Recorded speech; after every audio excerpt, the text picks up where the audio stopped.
Nous avons un calendrier très chargé en 2025. Nous attaquons au mois de mai avec la Breeze Up. Les premiers chevaux vont arriver la semaine prochaine, le week-end prochain à Deauville pour briser sur la piste le 8 mai, le jeudi 8 mai, et puis se vendre le samedi 10. Des profils très intéressants, des grands pédigrés internationaux. Voilà, les premières ventes 2025 se sont bien déroulées en Angleterre. On espère qu'on va pouvoir suivre la tendance.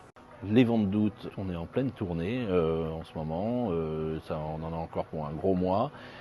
Suivi ensuite de la V2 et puis la vente d'octobre qui est un bloc de 5 jours avec 3 parties, vraiment où ça se segmente en plusieurs niveaux et c'est la vraie grande vente de la production française, même si on a déjà beaucoup de chevaux français qui se vendent à la vente d'août et d'ailleurs de plus en plus.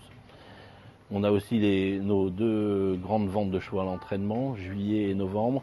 On en profite de ces deux ventes-là aussi pour vendre des jeunes chevaux d'obstacle en juillet avec des stores et quelques aussi poulinières et juments, plat et obstacle. Poulinières et pouliches, pardon. Et puis en novembre, on a une semaine de vente, des yearlings de plat, des chevaux d'entraînement, plat et obstacle, vraiment des profils internationaux, ça peut partir un petit peu partout dans le monde. Des jeunes chevaux d'obstacle avec des yearlings et des stores, et puis des poulinières et des foals d'obstacle aussi. Donc sous le signe de l'obstacle pour une grande partie de la semaine, même s'il y a quand même des chevaux d'entraînement et une petite vente de yearlings.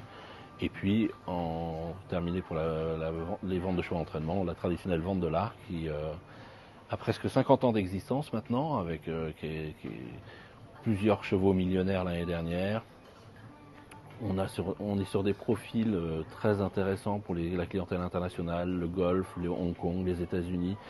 C'est aussi qui rassure beaucoup les investisseurs en France de savoir qu'ils ont un débouché pour ces bons chevaux, de pouvoir mettre en concurrence la demande sur des profils élevés.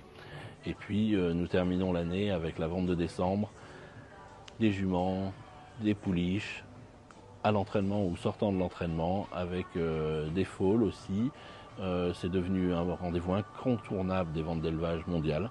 Le samedi de la vente de décembre est regardé maintenant comme un summum de ce genre de session et on y vend des très très bonnes pouliches à l'entraînement, notamment Sparkling Plenty en 2024 qui nous a permis de réaliser un record chez Arcana de 5 millions d'euros.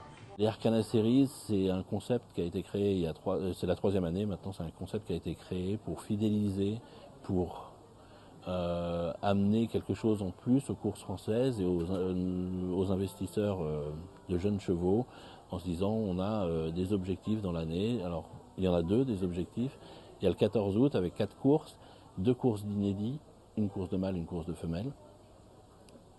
Une course à condition pour les 2 ans et une course à condition pour les 3 ans. Nous avons aussi une journée deux journées magnifiques de course au mois d'octobre lors du week-end de l'Arc et Arcana y est présent avec les Arcana Series sur 1600 mètres. Cette course-là avait été gagnée par Mount Kilimanjaro l'année dernière. On est très attaché à cette course, à cette date, nos clients aussi, parce que c'est quelque chose d'assez exceptionnel de pouvoir avoir un partant dans un tel week-end de course. C'est la seule course vente qui se passe lors d'un week-end de course aussi prestigieux que le week-end de l'Arc. Ça n'existe pas à la Breeders' Cup, ça n'existe pas en Angleterre, ça n'existe pas en Irlande.